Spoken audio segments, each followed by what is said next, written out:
Wrong guy. Oh, Oh, do I get to start? I'll start. I didn't even see you there. Hey, Zach. how's it going? Good to see you, Michael. Good, man. How are you? I've been better. This time last year, we were on a path, man. We were rolling. But I think what was it that yesterday was the Georgia game last year, something like that. Kind of different circumstances, but yeah. Strange days indeed. Let's start with your game. You were a little off this week. Were you making some tweaks, adjustments, trying to do something different? What led to some of that? Uh, I don't like making excuses. I didn't hit the ball as well as I should have. I wasn't 100%, but I'll turn around this game and I'll have a good game. I'll hit the ball well this time. And the goal too last game was not allow number 6 to beat us in the return game, and I think we accomplished that. So, and that was kind of our game plan. And I did have subpar numbers, and I shouldn't have taken out a first down marker the week before, but. Like I said, I'll be fine for Florida. Things are dropping like flies. I saw what got bent this weekend. I know. Last year, it was the You Name It award. This year, it's the specialist holding down the fort. I guess just what does it mean to be out for the raid guy and have Kate up for the Grove Zone? I mean, shoot, it's awesome. In my perspective, though, I think I'd rather be on a national championship contender like last year, because people were like, "Oh, dude, you're not getting playing time." I'm like, well, so what? We're winning. But now this year, I've had the opportunity to punt a lot, and that's, it's cool, but it's also, losing possessions a lot is a problem. It's hard to go out there knowing it. When you go out there, people are like, "Dang, we're punting the ball again," But on Cade's end, he's having a hell of a year. I think I don't know what he is on from 50 yards or further, but he's killing it. And it seems like almost every game, his first kick of the game is a 50-yard field goal, and I'm pretty sure he's got the best, or if not one of the best, percentages from 50 plus of anybody in the country. I don't know. I mean, I'm sure there's somebody that's like 2 for 2 or 3 for 3, but I'm pretty sure he has like 8 or 9 attempts, or maybe whatever from 50 plus, and he's doing well. Yeah, Zach, Ron Higgins, Tiger Rag. You had a really introspective tweet yesterday. It said, people think this year is normal. It's not. I couldn't imagine being a freshman this season. Nobody wants to address issues like mental health, but imagine not being able to enjoy yourself away from football. No matter what you do, you need an outlet. There are none. Can you just talk about that? It wasn't directly meant for Eric Gilbert. I think people took it as that. It wasn't. It was an in general. I didn't take it. Okay. Well, but this year, especially after last year, like the sophomore class would have seen it. But our experience and the way things were last year, the excitement, anywhere you go, you heard positive things about LSU football. We had arguably the greatest season ever.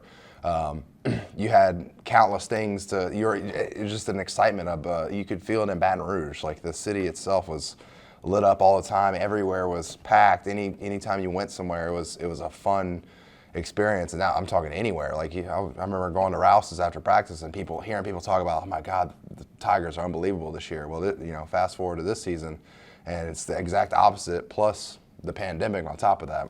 So if you're a freshman or even a sophomore, and I'm sure it's affecting upperclassmen too, but they've come in their own and they know what they need to do, and a lot are also focused on going to the NFL. So they have like a routine set in stone that they know that they need to fulfill in order to play at the next level. Whereas the underclassmen are still trying to figure themselves out, and they're trying to understand, for the freshmen, they got pitched a dream last year. They went on recruiting visits and told certain things like, "Oh, it's going to be this way, it's going to be that way," but all that came to an abrupt halt when we had a pandemic occur. And I get it, that's not just here, that's everywhere. But add on top of that, you have to follow up the greatest college football season in history. And some of the greatest players we've ever had come through LSU on the team, and they're all stars in the NFL now. And it's kind of like it's different now. It's not the same atmosphere, and that's not because of anything we're doing. We're just not playing to the caliber that we have the players. We're just not playing up to the standard that the players can and will. I mean, we have huge recruits here. We have great players coming in, and right now we're not where we need to be, but that's okay. And that's part of the growing pain. And people are frustrated. We're frustrated.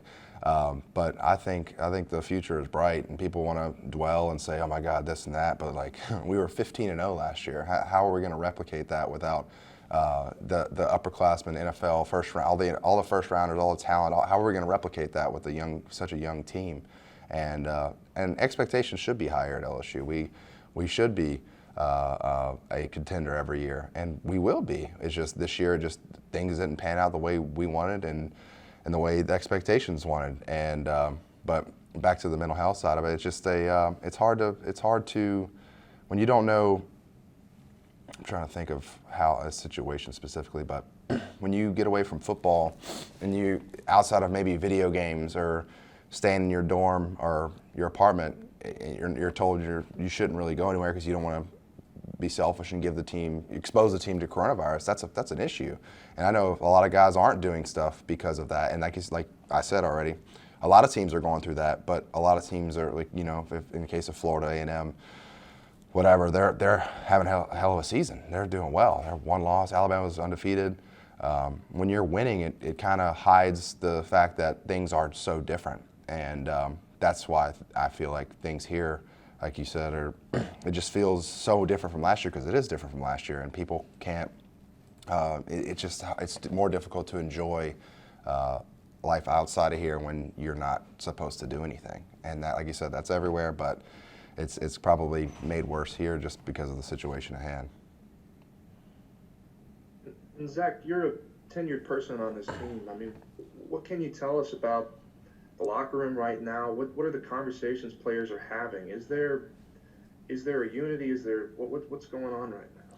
I mean, there's no issue with players and coaches. It's more of a we're disappointed in the season that we're having. Guys are going to be hard on themselves because we're not performing to the standards that we feel that we could, and that's a huge issue. When you're in the case of a young player, freshman, whatever, you come here after a national championship season and we don't have the caliber of season that we felt that we could have, and we never really got to get on a roll. We never got to stack 3-4 wins together. And whenever you don't have that rhythm of production in terms of winning, it's just a different environment that you're not used to. And that would be for the case of players that have returned from last year after going 15 straight wins in a row. Like, talk about a rhythm, that's unbelievable. But there's no animosity or what do you call it? There's no strife. It's just it's a hard year, and people are trying to figure it out, and is the morale down a little bit? Of course, but that's because we're not playing well, and we need to. We need to improve our game, and I hope we can this week against Florida.